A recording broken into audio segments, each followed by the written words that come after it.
कल हमने आपको इस लार्जर बेंच के बनने की जो है वो खबर दी थी और आज ये बेंच टूट गया। जस्टिस काजी फाइज ईसा का ये मौक़िफ़ है इसके ऊपर कि जब तक प्रैक्टिस एंड प्रोसीजर एक्ट पर फैसला नहीं होता तब तक हर बेंच गैर कानूनी है। मैं इस बेंच को बेंच तस्वुर जो है वो नहीं करता हूँ। इसके अलावा बात करेंगे जी पीटीआई में टूट फूट का जो सिलसिला है वो तो जारी व सारी है ही। आज भी दो बड़े अहम रहनुमा जो हैं वो पार्टी छोड़कर चले गए हैं, लेकिन परवेज़ खटक साहब को शोकॉज नोटिस जो है वो जारी किया गया है। परवेज़ खटक साहब नई जमात भी बना रहे हैं और साथ साथ लोगों को ये तरगीब भी दे रहे हैं कि पीटीआई को छोड़ा जाए, तो उन्हें शोकॉज नोटिस जो है वो दे दिया गया है। साथ साथ असद उमर साहब को भी अपनी जमात में लेने के ख्वाहिशमंद हैं। अब असद उमर साहब का क्या मौक़िफ़ होता है ये तो बाद में ही पता चलेगा। बहरहाल बात करेंगे हम मईशत के हवाले से, जहाँ पर वज़ीर ख़ज़ाना इसहाक डार जो हैं वो चिड़े हुए दिखाई दे रहे हैं, बहुत ज़्यादा तैश में आ गए जब एक सहाफ़ी ने उनसे सवाल पूछा कि IMF के साथ मुज़ाकरात जो हैं उनका क्या नतीजा निकल रहा है, आखिर क्यों कामयाब नहीं हो सके।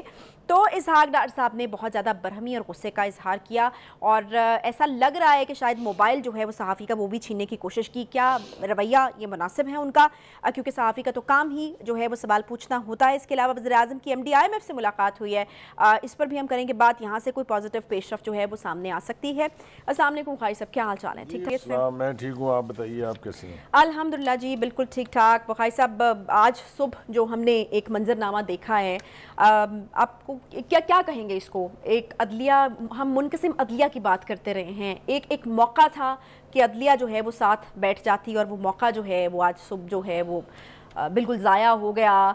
जस्टिस काजी फाइज ईसा का जो मौक़िफ़ था उसको किस तरह से आप देखते हैं? देखिए, पहली बात तो ये है कि ये जो अदलिया के अंदर तकसीम का अमल है ये पुराना हो गया, काफ़ी देर से हो रहा है ना। ये आपने देखा 7-8 की तकसीम हो गई और बहुत सारा गंद पड़ा जो पाकिस्तान की तारीख में कभी पहले नहीं पड़ा है, वो सब कुछ सुप्रीम कोर्ट में हुआ। उसकी तफसील में अब जाने की जरूरत इसलिए नहीं कि मेरे ख्याल से हर आदमी पाकिस्तानी जो है वो अब जानता है कि वहाँ पर क्या हो रहा है। बुखारी साहब, कल एक उम्मीद तो बंदी थी। हाँ, मैं अर्ज करूँ, वो ठीक कहा आपने, लेकिन ये है कि आज जो मंजरनामा वहाँ हुआ उसने और तस्दीक की मोहर लगा दी इसके ऊपर कि ये अब इकट्ठे होने वाले नहीं है। ये तकसीम जो है ये अपने मंतकी अंजाम तक जाएगी। देखिए, पहली बात तो ये है कि जो 9 रुकनी बेंच बनाया गया उसमें फिर अपनी मर्जी के जजेस की तादाद ज़्यादा थी। वो अगर सुनता भी ना भी टूटता तब भी जो नतीजा निकलना था वो हमारे सामने था। मेरे ख्याल से काजी फाइज ईसा साहब को ये क्रेडिट आपको देना पड़ेगा कि चाहे उनके ऊपर प्रेशर हो चाहे ना हो, लेकिन वो जो बात कन्विक्शन से समझते हैं कि आइन के खिलाफ है उसके ऊपर वो डट जाते हैं और खड़े हो जाते हैं। सही। लिहाजा उन्होंने ये कहा कि आपके पास ये इख्तियार नहीं है कि आप किसी कानून को मुअत्तल कर दें, आप ख़त्म कर सकते हैं उसको।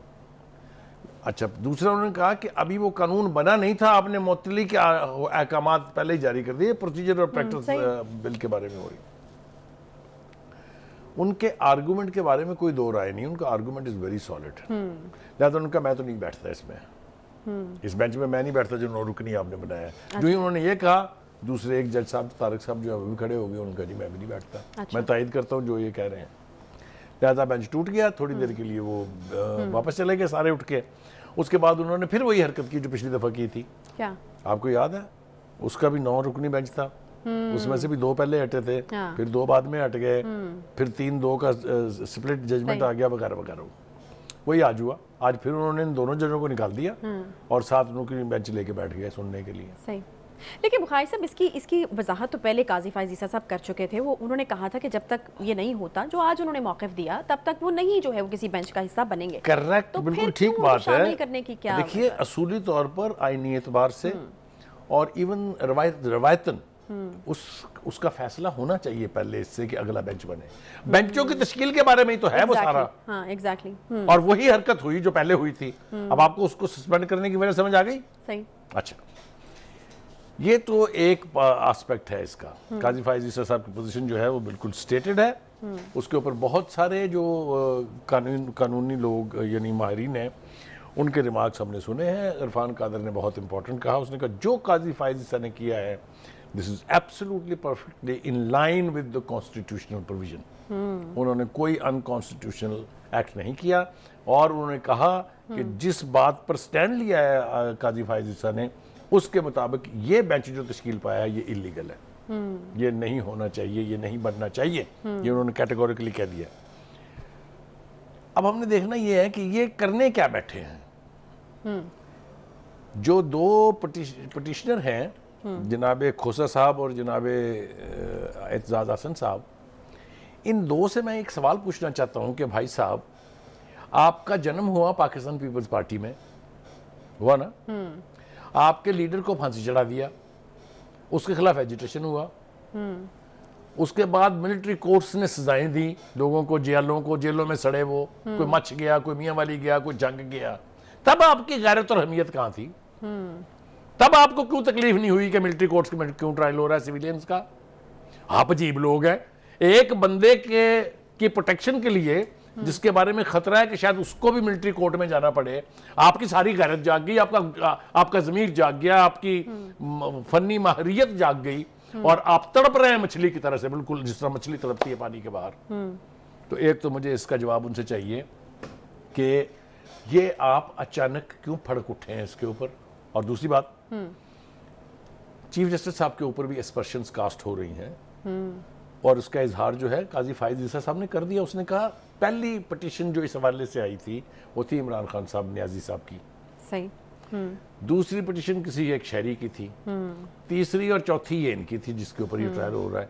तो ये अचानक जो नंबर 1 है वो 4 कैसे हो गई, और नंबर 4 जो है वो 1 कैसे हो गई? वो बिल्कुल अपसाइड डाउन। अब वो हमें पता चल रहा है कि वो कैसे हुई, क्योंकि एक रात पहले जनाब खोसा साहब और जनाब एतजाज हसन साहब चीफ जस्टिस साहब से मिले थे उनके चैम्बर में।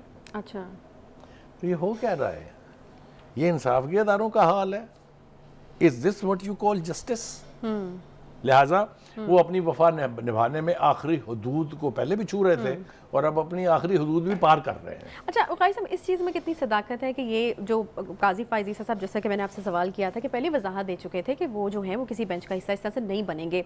अब ये भी कहा जा रहा है कि चूंकि जस्टिस काजी फाइज ईसा साहब का एक 2015 का फैसला मौजूद है जिसमें उन्होंने मिलिट्री कोर्ट्स के ऊपर एतराज़ात उठाए थे या फिर उसको रद्द किया था, तो इस वजह से भी जो है वो उनको इस बेंच का हिस्सा बनाया गया। गुजारिश ये है, जब चीफ जस्टिस बेंच अनाउंस करता है आप डिनाई नहीं कर सकते उसको, जो डिसिप्लिन है। अच्छा। आप बैठेंगे जरूर, जब प्रोसीडिंग शुरू होगी तो आप अपनी राय का इजहार कर देंगे। अच्छा, तो इसलिए उनका आना तो हमें समझ में आता है। लेकिन मेरे ख्याल से इससे पहले कि हम आगे जाएं, जरा थोड़ा सा मिलिट्री कोर्ट्स की हिस्ट्री को जरा रिकॉल कर लें तो हमारे नाजरीन जो है वो बड़ी आसानी से समझ पाएंगे। Military court Pakistan army act 1952 के तहत तश्कील पाई थी जी पहली दफा। तो ये कोई खास किसी बंदे को टारगेट करने के लिए नहीं बनी है। अच्छा। कब बनी थी ये? 1952 में पाकिस्तान आर्मी एक्ट के तहत। सही। ठीक हो गया जी। और उसमें प्रोविजन ये थी कि जो फौजी कोई एक्ट ऐसा करे या कोई दुश्मन फौज का बंदा कोई ऐसा एक्ट करे, उनको ट्राई किया जाएगा। लेकिन फिर उसमें यह प्रोविजन भी रखी गई कि अगर वफाकी हुकूमत कुछ सिविलियन को रेफर कर दे कि इनका ट्रायल भी यहाँ करे तो वो कोर्ट करने की मजाज होगी। अच्छा, ठीक हो गया। अब हम देखते हैं कि इसको प्रैक्टिकली इस्तेमाल कब किया गया। वो किया गया जनाब जुल्फकार अली भुट्टो साहब की तरफ से, जब उन्होंने 1977 का इलेक्शन हुआ और उसमें वायलेंस शुरू हो गई, law and order situation create हो गई, तो उन्होंने समरी मिलिट्री कोर्ट्स तश्कील दी। अच्छा, ठीक है।